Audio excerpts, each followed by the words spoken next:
I received the devastating call from my brother Jackson. Dad died last night. Before I could process this, he delivered another blow. The family thinks it's best if you don't attend the funeral. My protests were cut short when my sister Amanda took the phone. You lost the right to say goodbye when you abandoned him. The line went dead, leaving me frozen in shock. 5 years of estrangement culminated in this final cruelty, being denied the chance to say goodbye to my father.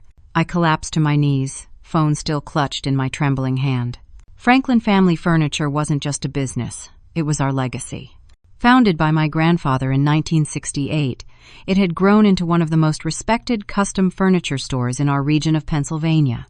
My father Frank had taken over when I was just a little girl, expanding from a small workshop to a proper showroom with 8 employees. As the youngest of 3 siblings at 28, I had always felt the weight of that legacy differently than my brother Jackson, 35, and my sister Amanda, 32.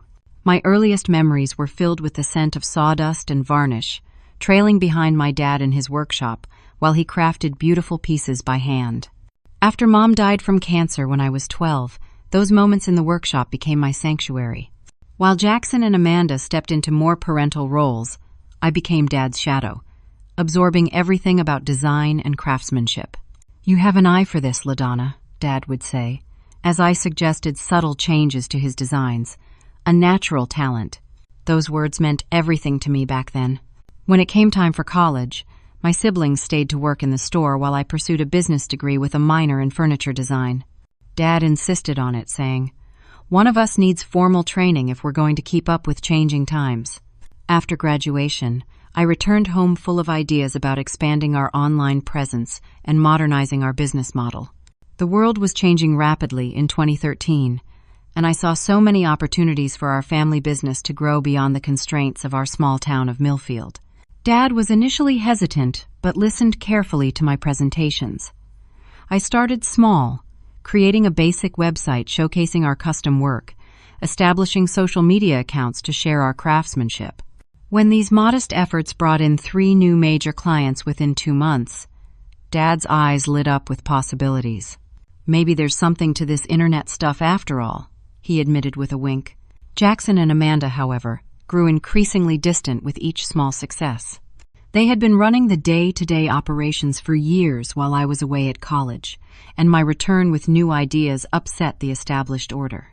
"We've been doing fine without all this," Jackson would say dismissively whenever I shared metrics about our growing online following. "Dad's customers don't care about Facebook," Amanda would add. "They want to touch the wood, see the craftsmanship in person." What they couldn't seem to understand was that we could have both, the traditional craftsmanship and modern business practices. Things came to a breaking point during Dad's 62nd birthday.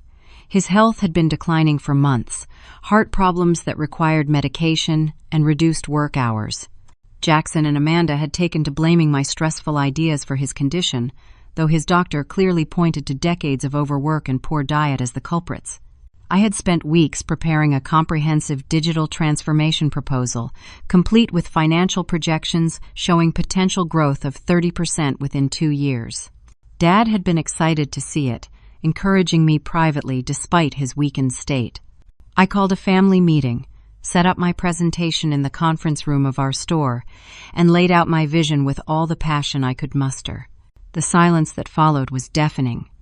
Dad looked thoughtful, but before he could speak, Jackson slammed his hand on the table. "This is ridiculous," he spat.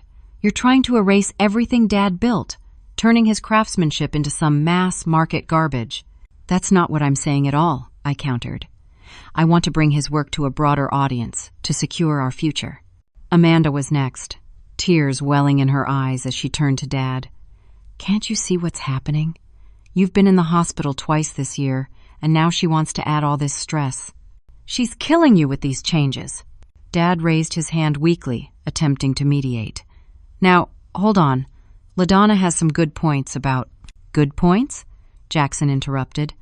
"She abandoned the business for 4 years to get some fancy degree, while we were here every day keeping things running. And now she waltzes back and telling us how everything should change?" I looked to Dad, waiting for him to defend me, to remind them that he was the one who encouraged my education. Instead, He simply sighed, looking suddenly much older than his 62 years. "Maybe we should table this discussion," he said quietly. "Think about it some more." In that moment, I felt something break inside me. I had spent my entire life trying to make him proud, to contribute meaningfully to our family legacy. Yet, when it mattered most, he wouldn't stand up for me or the future I knew we needed. "I've already thought about it," I said, gathering my presentation materials. "For years. If you can't see that I'm trying to save this business, not destroy it, then maybe I don't belong here after all." I walked out of that meeting expecting Dad to call later, to talk me down as he had during other family disagreements. But the call never came. Days turned into weeks, and the silence from my family grew deeper and more painful. Pride prevented me from making the first move, and before I knew it, 5 years had passed with only occasional, strained holiday phone calls to mark the time. The call that changed everything came on a Tuesday morning in February. But it wasn't from my father or siblings. It was from Taylor Martin, my father's longtime friend and fellow craftsman. "LaDonna, honey, I'm so sorry." Taylor's voice cracked over the line. "Your dad passed away last night. Heart attack in his sleep." The world stopped spinning for a moment. 5 years of distance and hurt vanished in an instant, replaced by crushing grief and regret for all the words left unsaid. "No one called me," I whispered, the realization dawning through my shock. Taylor's uncomfortable pause told me everything. "I assumed you knew.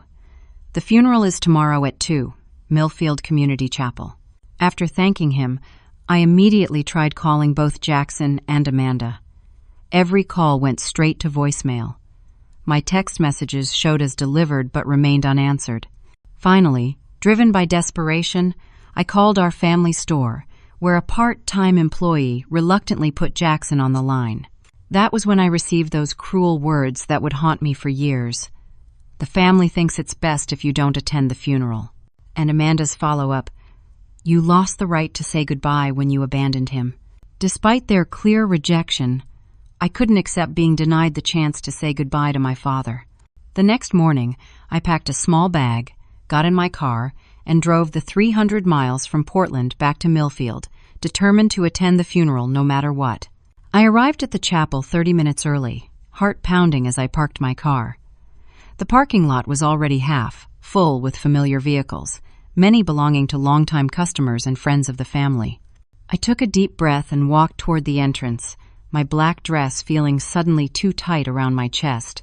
Before I could reach the door, I saw him, Scott Wilson, Jackson's best friend since high school, standing at the entrance with arms crossed.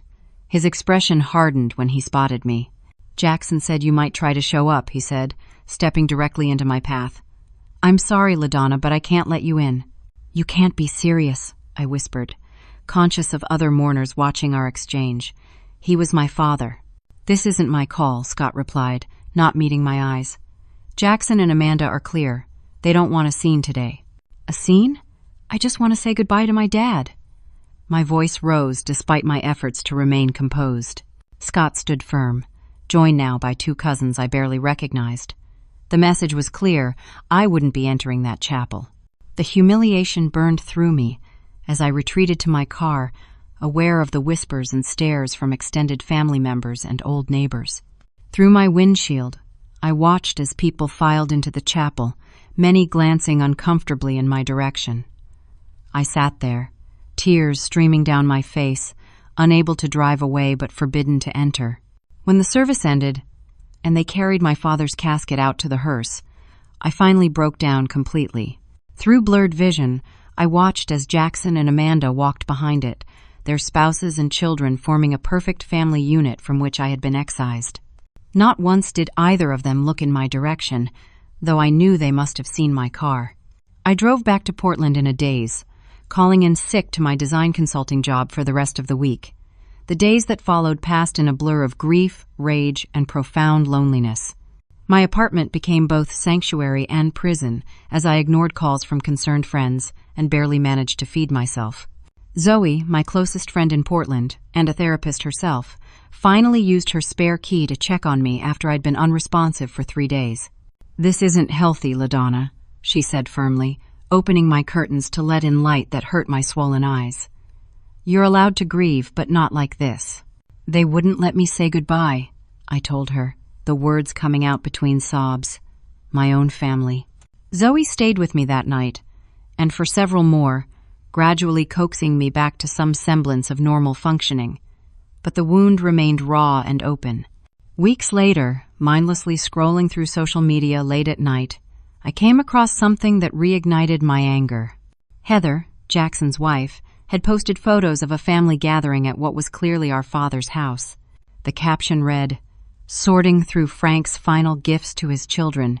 He knew exactly what each of us needed. Miss you, Dad." I stared at the screen in disbelief. They had excluded me from the will reading without even notifying me. Whatever my father might have wanted to leave me, whatever final messages he might have had, they had kept from me. It was one final rejection, one final erasure of my place in the family. That night, I deleted all social media connections to my family. I wasn't just estranged anymore. I was determined to build a life that didn't include them at all. 2 years passed like water flowing downstream, sometimes rushing rapidly over obstacles, sometimes slowing into peaceful pools. I threw myself into building my own business, Franklin Design Consulting, keeping my father's last name as my small way of honoring his craftsmanship despite our estrangement. I specialized in helping traditional furniture makers expand into digital markets, exactly what I had wanted to do for our family business. Portland proved to be the perfect place for my fresh start. The city's appreciation for artisanal craftsmanship, combined with progressive business practices, aligned perfectly with my vision. Within 18 months, I had a steady client base and was finally earning enough to move from my tiny apartment to a modest townhouse in the Pearl District. My personal support network became my lifeline. Zoe continued to be my rock, both as a friend and informally as my therapist, helping me process my grief and family trauma during our weekly wine nights. Alex, a web developer I had hired for an early project, became both a valuable business collaborator and a trusted friend who understood my drive to prove myself. Then came James. We met at a furniture trade show in Seattle where I was representing a client. He was a talented woodworker with an MBA and a mischievous smile that made the professional part of my brain temporarily shut down. Our first conversation lasted 3 hours, continuing long after the exhibition hall had emptied. By the time we exchanged business cards, something had shifted in my carefully constructed world. "Franklin Design," he read from my card. "Any relation to Franklin Family Furniture in Pennsylvania?" The question would have sent me spiraling a year earlier, but now I simply nodded. "My family's business. I'm not involved anymore." To his credit, James didn't push further, seeming to sense the boundaries around that topic. Instead, he asked about my clients and my vision for bridging traditional craftsmanship with modern business models. When he called 3 days later, it wasn't just to discuss potential business collaboration. As our relationship developed, I slowly shared more about my family situation. James listened without judgment, offering support without trying to fix everything, a refreshing approach after Zoe's therapeutic strategies and Alex's practical problem, solving. My business continued to grow, culminating in my biggest achievement yet, landing a consultation contract with a boutique hotel chain looking to furnish their properties with regionally sourced custom pieces. This success validated everything I had been fighting for since graduation, proving that traditional craftsmanship and modern business strategies could not only coexist but thrive together. Yet despite professional fulfillment and personal happiness, the Millfield-shaped hole in my life remained. I avoided visiting Pennsylvania entirely, made excuses to miss weddings and reunions of extended family, and changed the subject whenever acquaintances asked about my hometown. The wound had scabbed over, but I knew it hadn't truly healed. Then came the email that changed everything. It arrived on an otherwise ordinary Tuesday, the sender's name causing me to choke on my morning coffee, Peterson Legal Services. Mr. Peterson had been our family lawyer for as long as I could remember. The message was brief but jarring. "Dear Miss Franklin, it has recently come to my attention that you were not present at the reading of your father's will following his passing 2 years ago. Upon review of my records, I see that notice was sent to your siblings with the expectation they would inform all relevant parties. I deeply regret that this communication appears to have failed. While most matters of the estate have been settled, I believe you should be aware that your father specifically left you his personal workshop, tools, and design journals regardless of any ongoing family disputes. These items remain in storage at my office. Please contact me at your earliest convenience to discuss the transfer of these possessions. Sincerely, Harold Peterson. I read the message 3 times, my hands shaking. Dad had remembered me after all. He had made specific provisions for me, ensuring I would receive the things that represented our deepest connection, his workshop tools and journals, the very heart of his craft and legacy. And my siblings had deliberately kept this from me. The realization brought a complex mix of emotions: vindication that my father hadn't completely forgotten me, renewed grief at what we had lost, and fresh anger at my siblings' betrayal. But beneath it all was something unexpected, a small flicker of relief. Perhaps my father had regretted our estrangement as much as I had. I called Mr. Peterson that afternoon, arranging to have the items shipped to Portland rather than collecting them in person. I wasn't ready to return to Millfield, to face the places and people who had rejected me so completely. When the crates arrived 2 weeks later, I waited until James was with me to open them.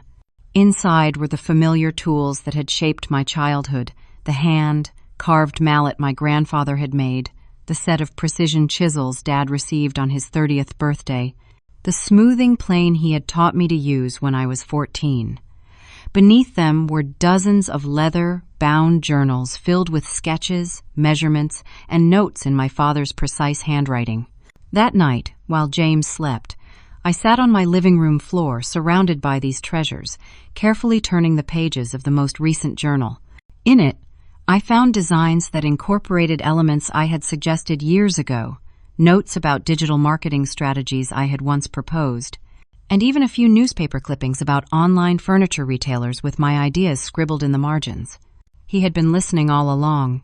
Even after I left, even through our estrangement, he had been considering my vision for the future of Franklin family furniture.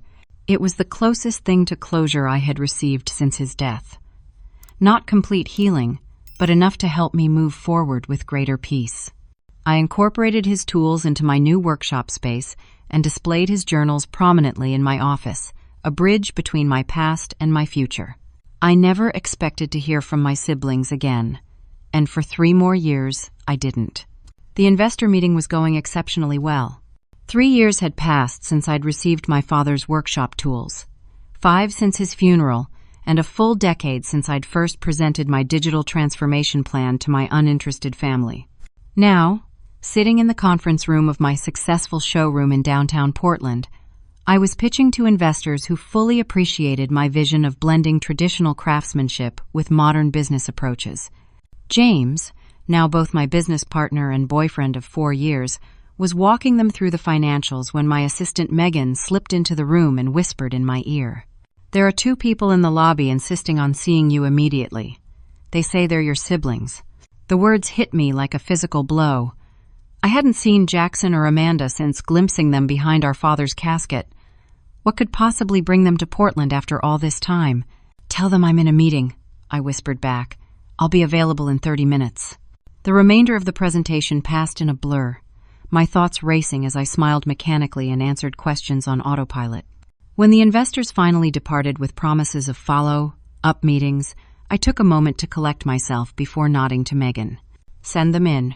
They entered hesitantly, looking so out of place in my sleek, modern showroom that under different circumstances I might have laughed. Jackson seemed older than his 38 years, new lines etched around his eyes, his once athletic frame slightly softer around the middle. Amanda appeared tired, her carefully applied makeup not quite concealing the shadows under her eyes. Both were dressed formally, as if attending a business meeting rather than reuniting with their estranged sister. "LaDonna," Jackson said, his voice strangely formal. "You look well." "Thank you," I replied coolly. "This is unexpected." An awkward silence followed, broken only when James stepped forward, extending his hand. "James Cooper. I'm LaDonna's partner."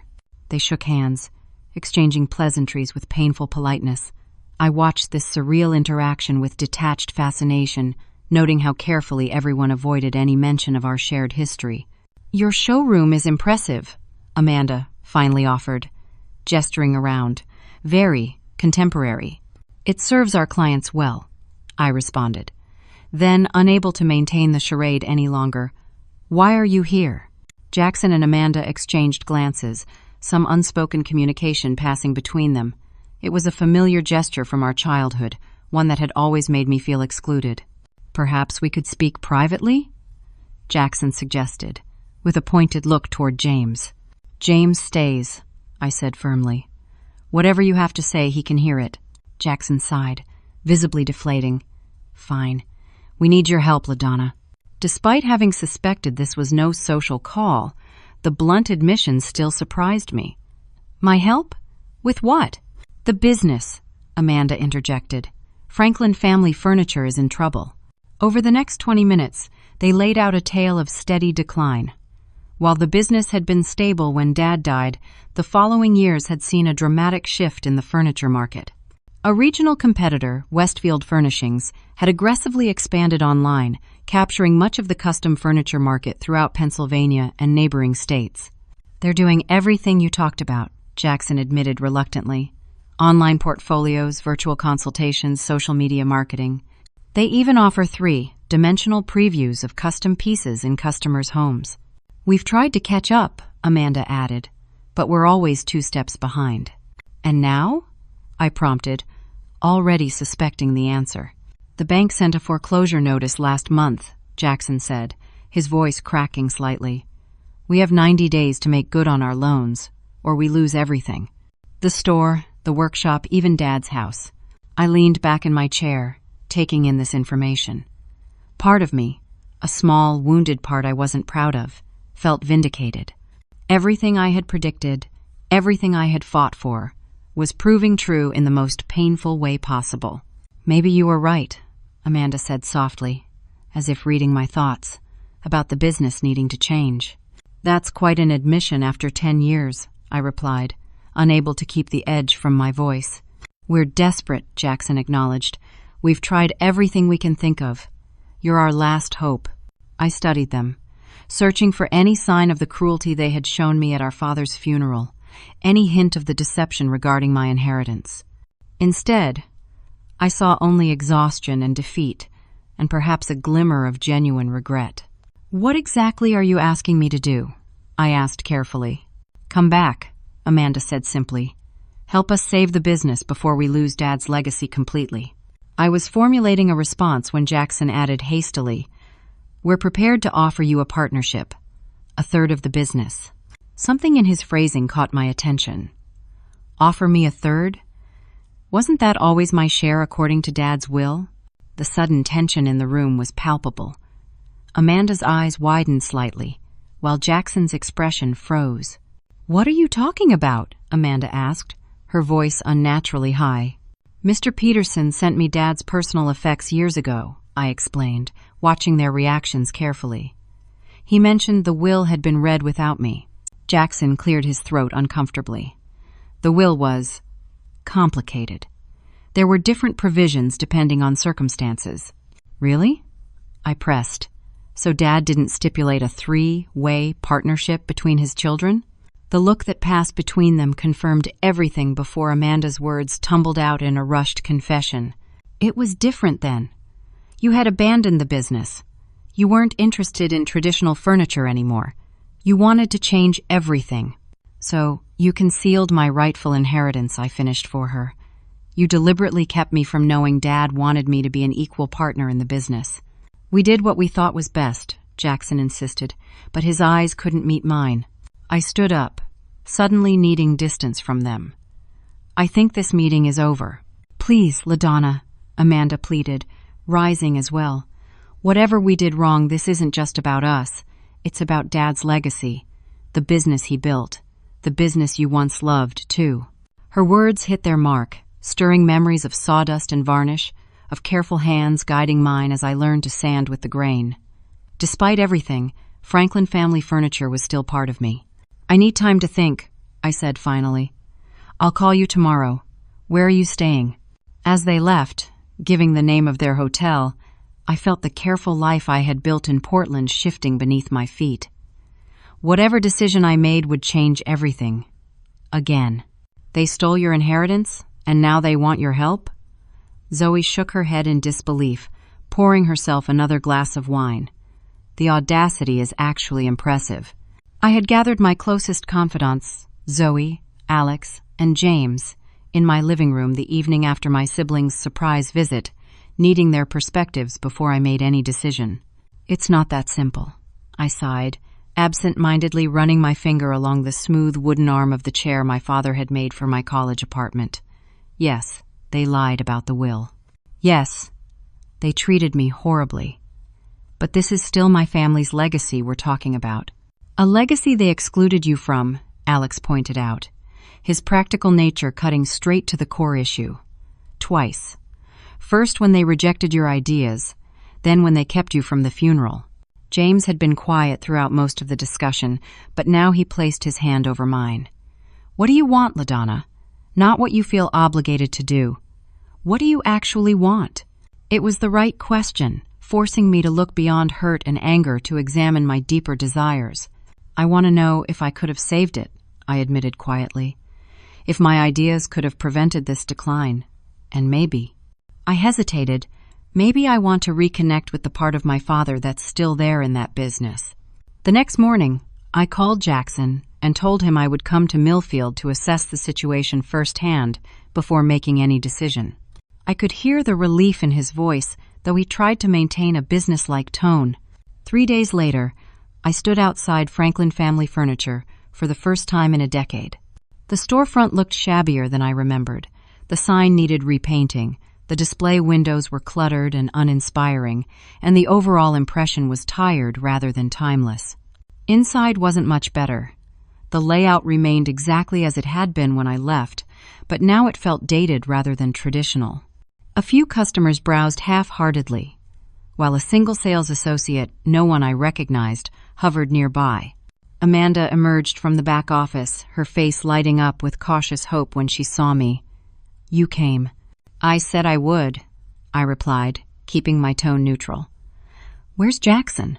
At the bank, trying to negotiate another extension. She gestured around the showroom. So, what do you think? I think I need to see everything before I offer any opinions, I answered diplomatically. Financial records, inventory, marketing materials, all of it. The next few hours were illuminating and depressing in equal measure. The business was in far worse shape than my siblings had admitted. Sales had been declining steadily for 5 years, with a sharp downturn in the last 18 months. Their attempts at establishing an online presence were amateurish at best, a clunky website with poor navigation and dated product photos. Their social media accounts had been abandoned after a few half-hearted posts. Most concerning were the financial statements showing they had been drawing full salaries despite the business's struggles, draining resources that should have been reinvested. They had also taken out a second mortgage on the property to cover operating expenses, creating the precarious situation with the bank. When Jackson returned from his unsuccessful meeting with the bank, we gathered in the conference room, the same one where I had presented my vision a decade earlier. It's worse than you said, I stated bluntly. Jackson nodded, looking defeated. The bank won't budge. 90 days.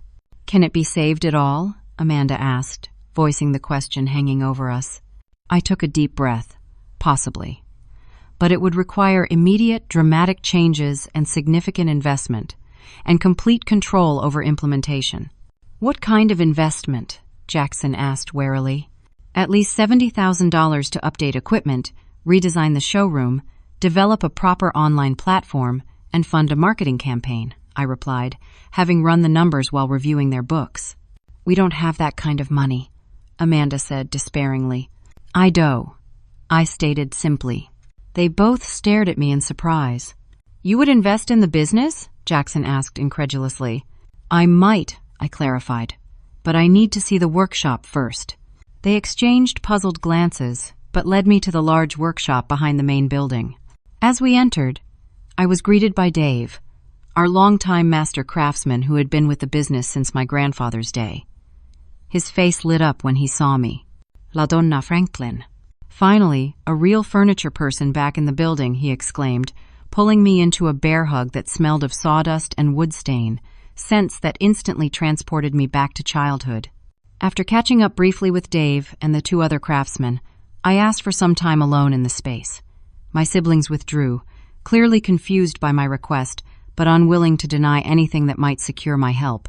Walking through the workshop, I ran my hands over familiar workbenches and tools. This space had changed little, though it felt emptier somehow. Dad's personal workstation in the corner remained untouched, almost like a shrine. I approached it slowly, noting the fine layer of dust covering everything, clear evidence it hadn't been used in years. His desk stood against the wall, the surface cleared except for a framed family photo from before Mom died. I opened the drawers one by one, finding them mostly empty save for a few sketches and supply catalogs. The bottom drawer was locked. A memory surfaced suddenly, Dad showing me his hiding spot when I was 14, after I had admired a special piece of tiger maple he had been saving. Every craftsman needs a secret place for their treasures, he had confided, retrieving a small key from behind the loose baseboard next to his desk. On impulse, I knelt down and checked the same spot.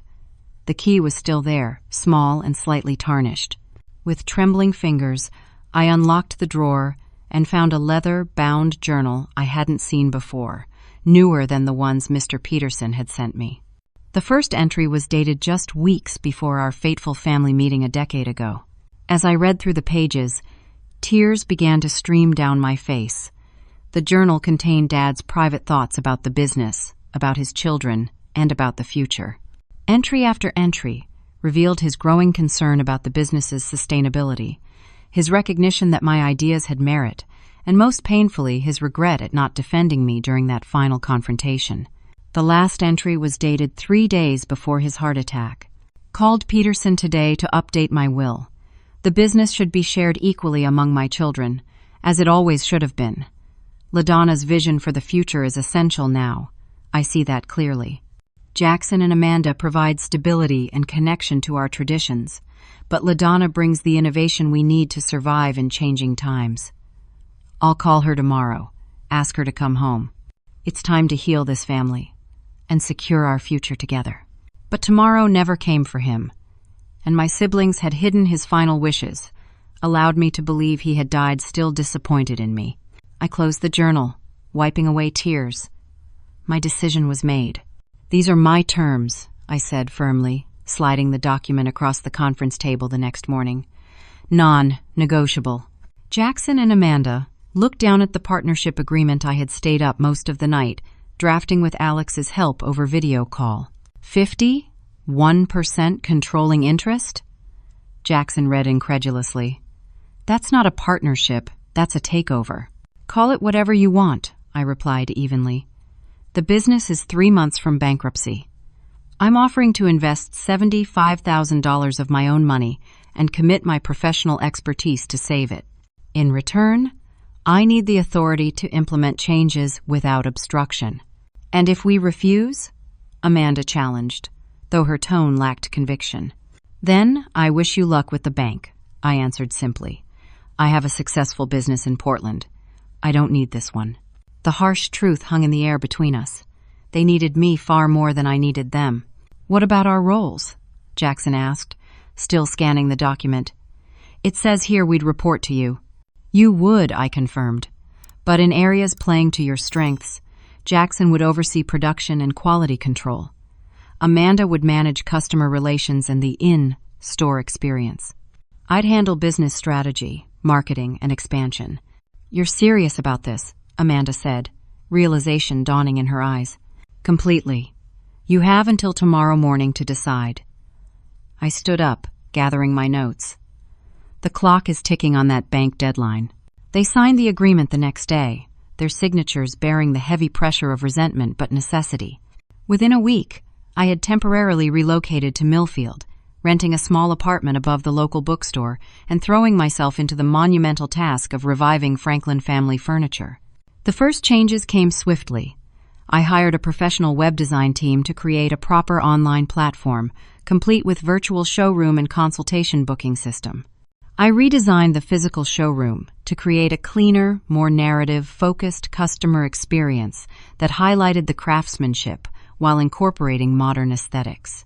Most controversially, I brought in a young furniture maker from Portland as a design consultant, introducing new styles that blended traditional techniques with contemporary forms.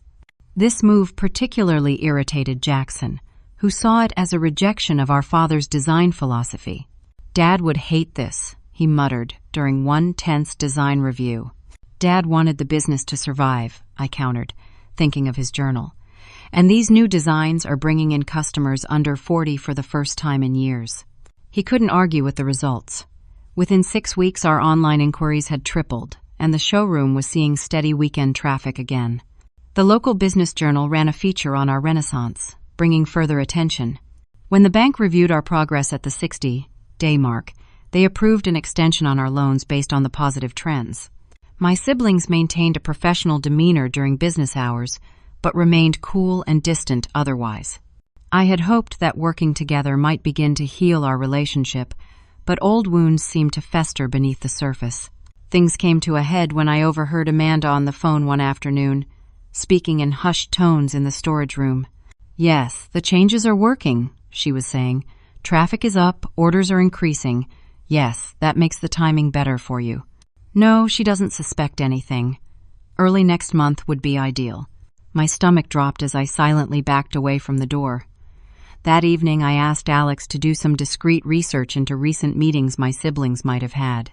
3 days later, he sent me what I had feared, evidence that Jackson and Amanda had been in talks with Westfield Furnishings, our main competitor, about selling the business. The pieces fell into place with sickening clarity. They weren't interested in saving the family legacy. They wanted to improve the business's value just enough to sell it for a profit. My investment, my expertise, my hard work, all were simply means to increase their payout. I spent a sleepless night weighing my options. I could confront them immediately, but that might jeopardize the fragile progress we'd made. I could walk away, return to Portland, and leave them to their schemes. Or I could play a longer game, continue improving the business while gathering evidence and securing my position. I chose the third option, working with renewed intensity while documenting everything. I accelerated the marketing campaign, fast, tracked our most promising custom projects, and quietly had our lawyer review the partnership agreement for any vulnerabilities. 2 weeks before their planned meeting with Westfield's CEO, I called a formal business meeting, requesting that Mr. Peterson attend as well. My siblings arrived looking nervous, clearly wondering what had prompted this official gathering. "I've asked Mr. Peterson to join us because we need to discuss some legal matters regarding our partnership," I began calmly, specifically the matter of selling the business. The color drained from Amanda's face, while Jackson shifted uncomfortably in his chair. "Selling? We haven't discussed selling," Jackson attempted, his eyes not meeting mine. I placed a folder on the table, opening it to reveal printed emails, meeting notes, and a draft letter of intent from Westfield Furnishings. "Really? Because it seems you've been discussing it quite extensively. Just not with me." Amanda started to speak, but I continued. "Mr. Peterson, could you please explain the implications of secretly negotiating the sale of a business without informing a majority stakeholder?" The lawyer adjusted his glasses, looking gravely at my siblings. "Such actions constitute a breach of fiduciary duty and violate your partnership agreement, miss. Franklin would have grounds for significant legal action, potentially including damages." The room fell silent as the full implications sank in. "Why?" I finally asked, my professional facade cracking to reveal the hurt beneath. "Why pretend to want to save the business when you were planning to sell it all along?" "We do want to save it," Amanda insisted. "Just not like this." "Not with me, you mean," I clarified. "You swooped in and took over everything," Jackson burst out. "Changed all of Dad's designs, brought in outsiders, turned the whole place upside down, then expected us to just fall in line and be grateful." "I invested my money and expertise to save our family legacy," I countered, "while you were secretly planning to cash out and walk away." "What choice did we have?" Amanda asked bitterly. "You made it clear from day one this was your business now." I took a deep breath, trying to see past my anger to the deeper issue. Perhaps I had repeated the same mistake from 10 years ago, pushing for necessary changes without bringing them along on the journey. "You have 3 options now," I said finally. 1. You can buy me out at market value plus my investment, which our accountant values at approximately $320,000. 2. I can buy you out at market value minus the investment I've already made. Or 3. We can tear up the Westfield offer and try to make this partnership work, for real this time. They exchanged looks of surprise at the third option. You'd still want to work with us? After this? Jackson asked skeptically. On new terms, I specified. Equal partnership, with clearly defined roles based on our strengths, and mandatory family therapy sessions as part of our operating agreement. Mr. Peterson raised his eyebrows at this unusual stipulation, but made no comment. Why would you even offer that? Amanda asked, genuine confusion in her voice. I opened my father's journal to the last entry and pushed it across the table. Because it's what Dad wanted. For all of us to work together, bringing our different strengths to the business. I have his vision for innovation. You have his dedication to craft and tradition. Together, we might actually honor his legacy properly. As they read his final words, I saw something shift in their expressions. Anger giving way to regret, defiance softening into reflection. We had all failed him in different ways. Perhaps we could still make it right.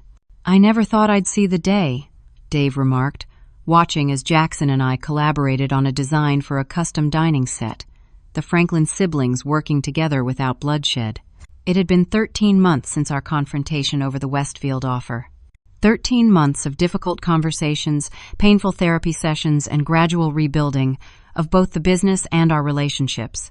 We had chosen the third option, tearing up the Westfield offer and committing to a genuine partnership. The path hadn't been easy. Our weekly therapy sessions with Dr. Marshall often left us emotionally exhausted, forcing us to confront decades of resentment, misunderstanding, and hurt. You've spent your entire lives competing for your father's approval, Dr. Marshall observed during one particularly difficult session. Even after his death, you're still fighting those same battles. Jackson was the first to make a real breakthrough, tearfully confessing his lifelong jealousy. Dad always said you had the eye, LaDonna. Do you know how that felt? To work in the business every day for 15 years, knowing he thought you had more natural talent? To watch him light up when you showed him your ideas? His honesty opened the door for Amanda to acknowledge her own insecurities. I was never good enough at the design side or the business side. You two at least had clear roles. I was just there. When you left and everything started struggling, it felt like proof that I didn't matter to the business. My own revelation came later, understanding how my passion for innovation had often blinded me to their legitimate concerns about preserving what made our business special in the first place. I wanted to save the business so badly that I didn't take the time to bring you with me, I admitted. Just like 10 years ago. Slowly, painfully, we began to heal. Not just tolerating each other for the sake of the business, but gradually rediscovering the siblings we had once been. The business itself thrived under our combined leadership. My online and marketing strategies brought in new customers from across the country. Jackson's insistence on maintaining our highest craftsmanship standards ensured our reputation for quality remained untarnished. Amanda's gift for customer relations built the kind of loyalty that generated both repeat business and passionate referrals. Within a year, we had not only averted bankruptcy but were showing our strongest profits in over a decade. We expanded our workshop space, hired 2 additional craftspeople, and launched a successful apprenticeship program with the local community college. 5 years after my siblings had appeared in my Portland showroom, Franklin Family Furniture had transformed into a nationally recognized brand known for blending traditional craftsmanship with contemporary design. Our Heritage Collection, featuring updated versions of my father's classic designs, had been featured in 3 leading home magazines. Our waiting list for custom pieces stretched to 8 months. Most meaningful to me was the annual furniture show we established in our father's name, showcasing emerging craftspeople alongside established masters. The 5th annual Frank Franklin Memorial Furniture Exhibition was our most successful yet, drawing attendees from across the country. As we stood together at the closing reception, champagne glasses in hand, I felt a sense of completion I hadn't thought possible. To Dad, Jackson proposed, raising his glass, who somehow knew we needed all 3 of us to make this work. To Dad, Amanda and I echoed. Later that evening, alone in what had once been our father's office, now a shared space for all three of us, I opened his journal to that final entry. The pages were worn now from frequent handling, but the words remained as powerful as the first time I read them. The journey to this moment had been painful beyond measure. Being banned from my father's funeral had left a wound I thought would never heal. The years of estrangement had cost us all precious time and connection. But facing that pain, confronting our shared past, and choosing forgiveness, not blind forgiveness but the kind that requires accountability and change, had allowed something new and stronger to grow from the broken pieces. In the end, our father's true legacy wasn't the business itself, but the lesson we finally learned through nearly losing it, that honoring the past doesn't mean refusing to embrace the future, and that family, like fine furniture, requires both solid traditional foundations and the courage to adapt to changing times. Have you ever had to choose between holding on to hurt or working toward healing with family members who deeply wounded you? I'd love to hear your thoughts in the comments. Every family has its own complex story, and sharing our experiences helps us all navigate these difficult journeys. If this story resonated with you, please like and subscribe for more content that explores these complicated human relationships. And if you know someone struggling with family estrangement or difficult reconciliations, share this story. Sometimes knowing we're not alone in these challenges makes all the difference. Thank you for listening to my journey, and I wish you wisdom and peace in your own family relationships.